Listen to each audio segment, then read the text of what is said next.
Welcome to the fourth and final part of the VisualLink tutorial. Our agenda is going to be to discuss the data files accessible by VisualLink. We'll talk about security, and we'll have a few final hints. VisualLink will only see files without a suffix.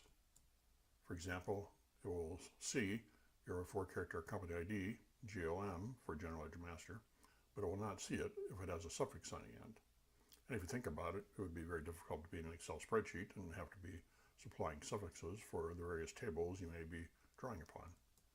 There is a workaround. If you wish to use a file such as GLM18, you can create a GLM18 data source, which would be an additional one to the 4-character company ID you already have. And you would simply copy this file with the 18 on it to this file. And then you'd use 2018 as a data source in your 4-character company ID. Security. VisualLink itself has no security. ODBC, Open Database Connectivity, really is true. It's an open world. VisualLink only touches data, not Interac, and that includes Interac security. There is some security in that only users with VisualLink access can use it. However, if certain VisualLink users are not allowed access to all tables, preventative measures are required. One strategy, as VisualLink will not see suffixes, add one to sensitive files. For example, you could use PRM19 instead of just PRM, and this will never be accessible to a VisualLink user. Another strategy is you could copy selected files to a different data source, such as PROJ.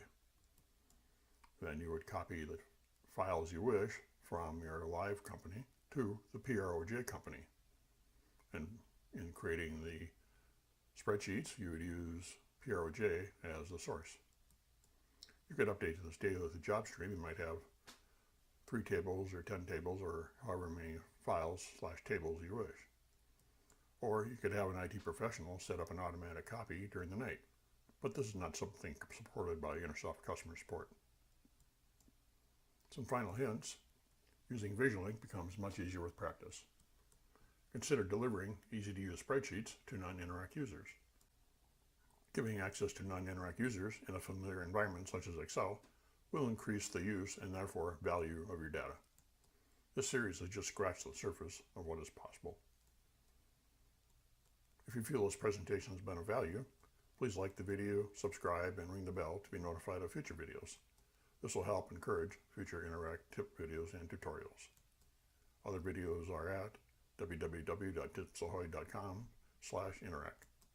Thanks for viewing.